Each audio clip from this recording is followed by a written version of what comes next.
we will discuss here Taylor's theorem, which is, in my opinion, one of the most useful theorems in calculus. Here, for Taylor's theorem, we are going to need to take multiple derivatives of the function f, higher order derivatives. And here, what we denote by fn, you see, just means that we have taken n derivatives one after another. Okay, the first and second derivatives, usually we call them f prime and f second. After that, we just use a number. The third derivative will be f third, n equal 3. Now here in the hypothesis, we have a real function from the closed interval AB, and we are going to assume that the n minus 1 derivative is continuous on the closed interval. And we are going to assume also that the nth derivative exists for all t in AB. Here we are going to assume that n is bigger or equal than 1. Here I want to make a comment. In order for the nth derivative to exist at the point x, or t in this case, the n minus 1 derivative here must exist in a neighborhood of x, of the whatever point we are looking at. Okay? And then we need, besides the derivative existing, we need the n minus 1 derivative to be differentiable itself. Now, with this idea, Taylor's theorem just says that we can extend the mean value theorem and approximate a differentiable a function f that has n derivatives can be approximated by a polynomial. And the polynomial has a very precise structure. This is called the Taylor polynomial of degree n minus 1, centered at t equal alpha. Okay, and it's just a polynomial that has coefficients given by the kth derivative at the point alpha, where the polynomial is centered, divided by k factorial. Okay, and then multiply by t minus alpha, because it is centered at alpha, okay, to the power k. And this k runs from 0 to n minus 1. We see that the highest power is n minus 1, so that is the degree of the polynomial. And the big deal about this Taylor polynomial is that it approximates a function, the function f, okay, for a given point beta, let's say,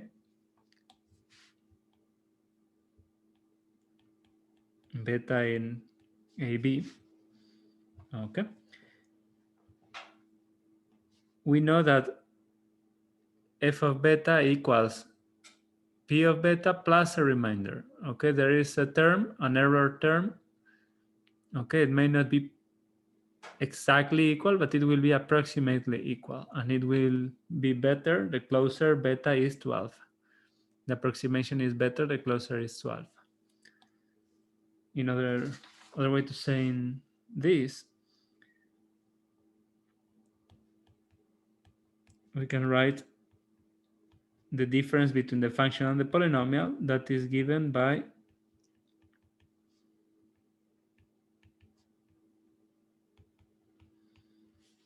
the nth derivative at x divided by n factorial times beta minus alpha to the power n. Then, because I put an absolute value, okay, so I can just take the absolute value of the derivative divided by n factorial beta minus alpha to the power n, okay? And let's say that the derivative, the nth derivative, is bounded. That gives us a bound on the approximation. it's an error estimate. This is a common computation when we want to approximate a function by a Taylor polynomial. We can just play with the remainder term. Okay, this is what is called here. This term is what is called the remainder.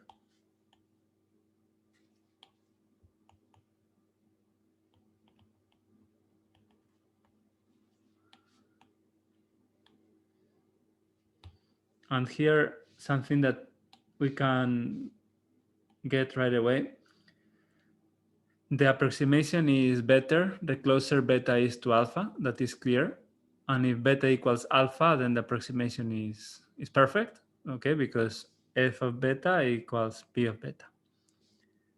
But because this number will be, well, we can assume is smaller than 1. Okay, we can just be close. The larger the power n, the smaller that gets. Okay, so the approximation gets better, but also we divide by n factorial. And the factorial grows very fast. So dividing by the factorial also makes the approximation better. Okay, so we can just, if we take, usually a linear approximation is n equal 1, then quadratic n equal 2. We can take a few more terms, but usually you don't need a lot of terms to get a good approximation. So with this explanation, let's prove Taylor's theorem. Okay. Here, something that is important to mention is that for n equal 1, Taylor's theorem is just the mean value theorem. Okay, it's the same thing. Here, what we are saying, let's actually copy and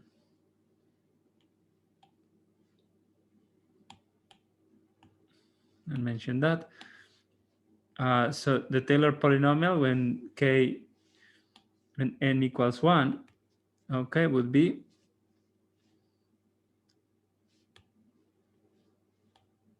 let's erase all this that we don't need. When n equals 1, we would have the sum from 0 to 0. That means the 0th derivative, okay, but the 0 derivative means the function itself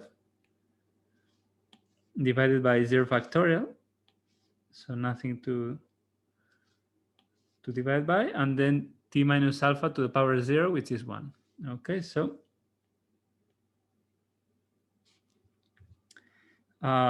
in this case, the polynomial is just f of alpha.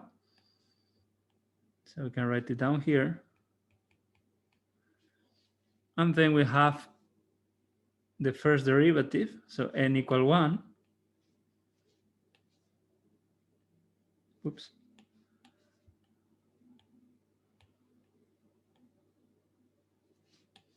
Multiplied by beta minus alpha. And this is basically the statement of the mean value theorem, okay? Remember there exists x in alpha beta such that, okay? So yeah, n equal 1, we already proved it. So here we actually need to work for n bigger than 1. Now, let's do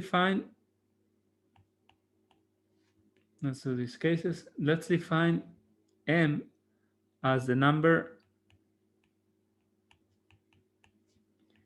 that is f of beta equal p of beta plus some extra.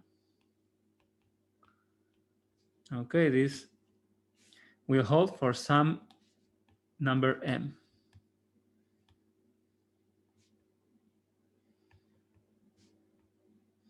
Here what I'm doing is saying, okay, let me look at the conclusion of the theorem. And let's assume I don't know. I assume there is a coefficient here. that makes this equality hold, but I don't know the form of the coefficient. So let's call it M. And then let's try to prove that it has to have that precise format.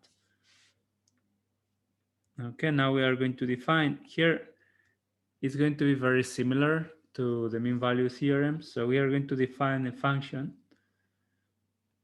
f g of t that is the difference between f and p, and then minus m t minus alpha to the power n. Here we are going to take t between a and b. Okay, and now here the goal is to show that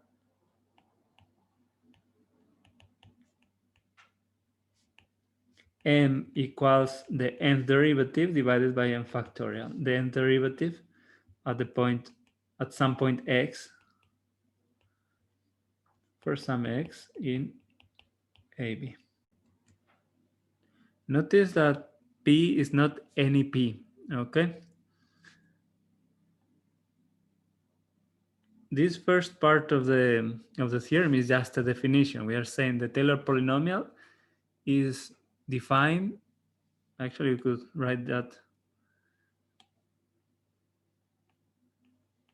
in the statement, is defined as, and this is the form it has. Okay. So that is something we can use. Okay, and here notice what happens. So we want to relate m to the nth derivative, but if you take n derivatives of this polynomial, because it has degree n minus 1,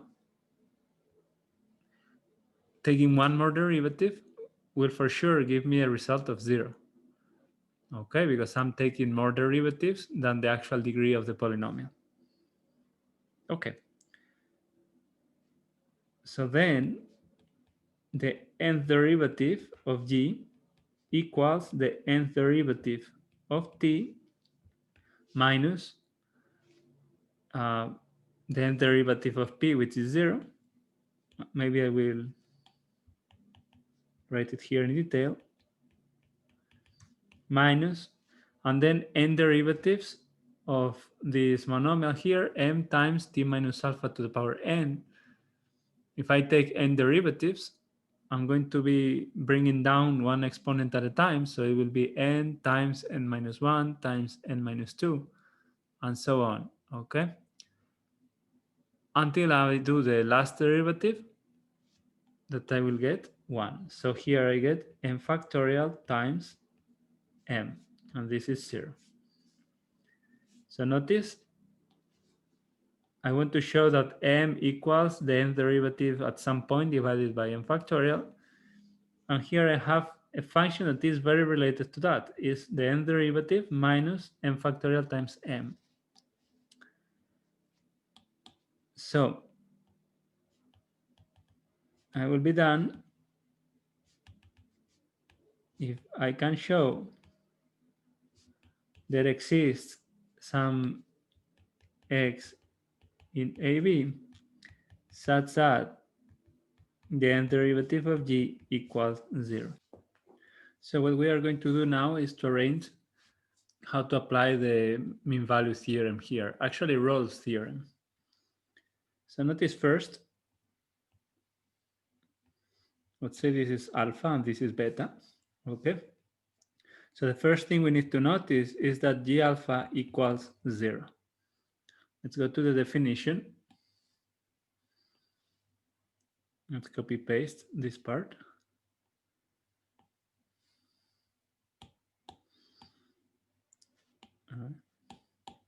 There we go.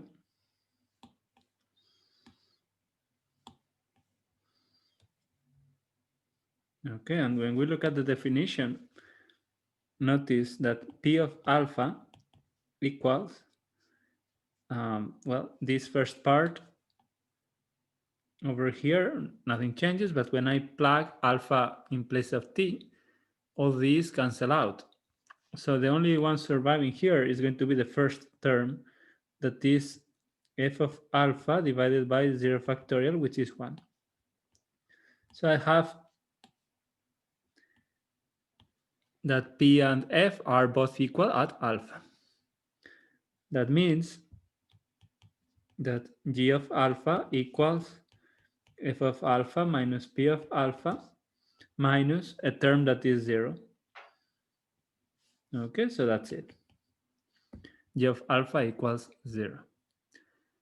But actually, G of beta, it's also equal to 0. How come? So in this case, we have F of beta minus P of beta minus M beta minus alpha to the power n. Okay. But remember, how did we define the number m? So if we go back up, here is our definition.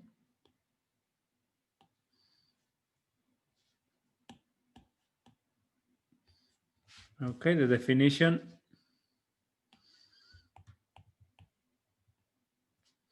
of m gives precisely 0 in this expression. So that's the reason why we took that particular m.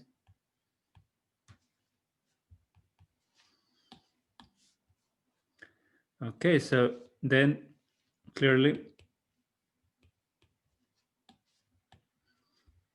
this g of beta is equal to 0. And then what happens? Let's call this one.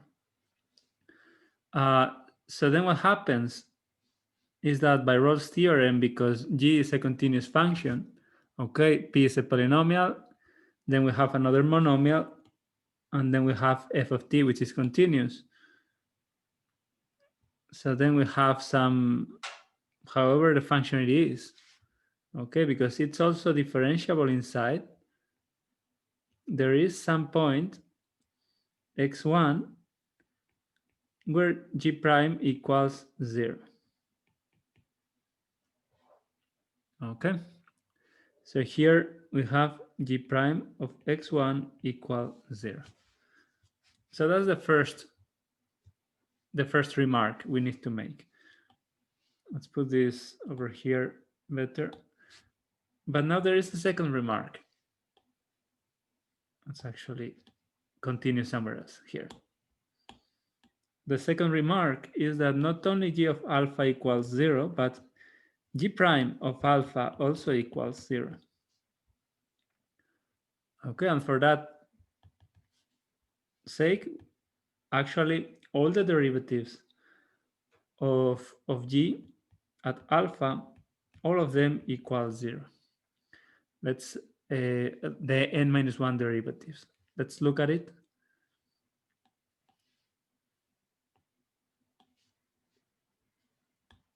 When we take k derivatives here, okay, we are taking k derivatives of f, k derivatives of p, and then here we will take k derivatives also from this polynomial. So let's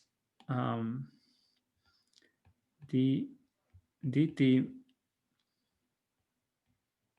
k times of m t minus alpha to the power n. Okay, let's write it like this.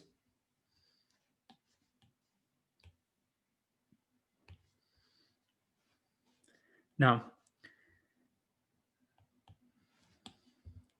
the k derivative of the power t, of the function p at t, because it's a polynomial, here we have it.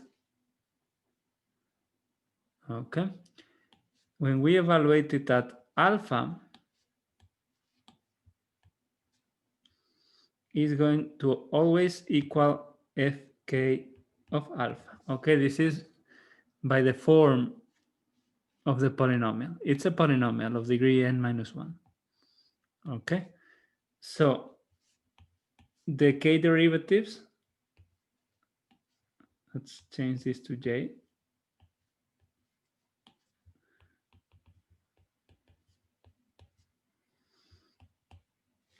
The k derivatives are going to annihilate the the lower order terms, and then the higher order ones are going to disappear when we evaluate t equal alpha. Okay, so the first one and the only one that will survive is fk, precisely fk of alpha. Okay, so then that's the reason why all n-1 derivatives at alpha are 0. And with this information, we can do something pretty cool here and say, well, let's say this is our g prime, the g prime function. Okay, we know it's going to be 0 at alpha and it's going to be 0 at x1. So then applying Rolle's theorem again, there is x2 such that g prime of x2, sorry, g second of x2 equals 0. Okay, the derivative of the derivative equals 0. And here, let me zoom in. We could do this again. These functions, I'm completely maybe making them up, okay? They will probably not look like that, but if this is the second derivative, because the second derivative is 0 at x2 and 0 at alpha, then Rolle's theorem says that there is a third point, x3, such that the third derivative equals 0 there. Okay, and so on. We can iterate the process. We can always do this because these derivatives are differentiable. They are continuous and differentiable. Okay, so we fulfill all the hypotheses of Rolle's theorem.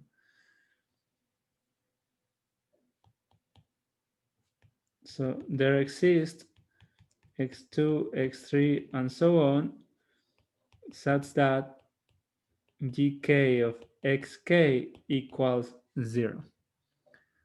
Okay, and this is all we need.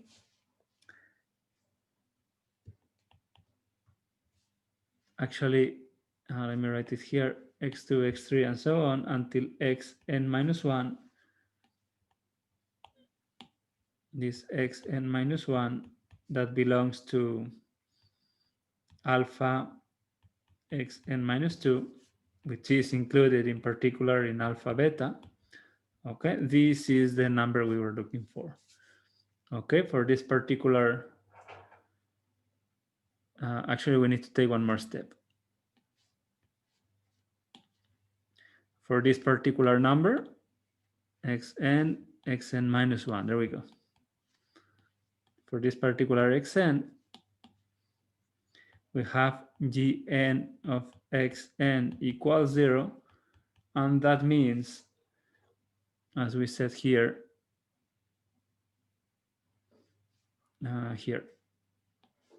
that means that f n at xn minus pn at xn minus n factorial m equals 0. This is 0, and therefore m is fn xn divided by n factorial. And we are done.